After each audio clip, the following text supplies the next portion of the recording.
At number 63 on the Iconic 100 list is the 1954 Topps Ernie Banks rookie card. And here to talk to us about it today is Pete from Sports Card Pete on Instagram. Pete, what do you think about where this one comes in at? I know that this might not be your favorite card, but card number 63 on the Iconic 100. What do you think about that? I thought it could have maybe gone higher, maybe like 70s, 80s, but let me give you kind of the reasons why I like the card, and then some things where I would say the ranking could probably be a little bit higher. Number one, 1954 set. I think in the 50s, 52, 53, 54, 55, some of the best sets ever made, right? You can do the 51 Bowman in there as well, but I mean, the early 50s, incredible. So iconic player for a iconic ball club, right? A great pose and a great set, right? The card is just visually appealing.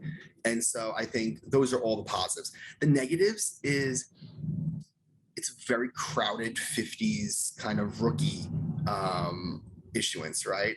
And gosh, wouldn't the modern people wish they had the limited amount of issuances, the 50s had? But in that era, really, you're thinking, it gets overlooked. Mantle, Mays, Aaron. And I know, Koufax too. And so I think Ernie Banks kind of falls below these. Not saying that it's not a great card to have, but I think in terms of iconic, I don't think it'd be on many collectors lists outside of those ones, right? Still iconic. 50s is the golden era of kind of post-war baseball, which makes this card really attractive. But I also think that it kind of, with the more mainstream collector and the non kind of vintage focused, I think it becomes a little bit forgotten.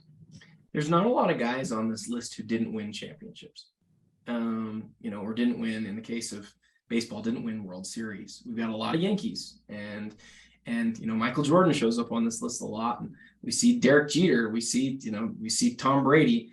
Ernie Banks is one of the few guys who's going to be on this list who didn't win a lot. And when you think about, I hate to say the word lovable losers, because that's what he's been referred to for a lot of his post-playing career, but never won the big one. But he's also synonymous with Chicago, right? He's synonymous with the Cubs, and he is, from that perspective, he is loved, and this is his card, and it's from an era, as you pointed out, it's just one of the most collected of all time.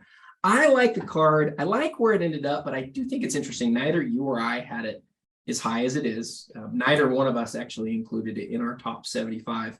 If I was to have done a whole top 100 list, I think it probably would have made it, but it would have been into the 90s.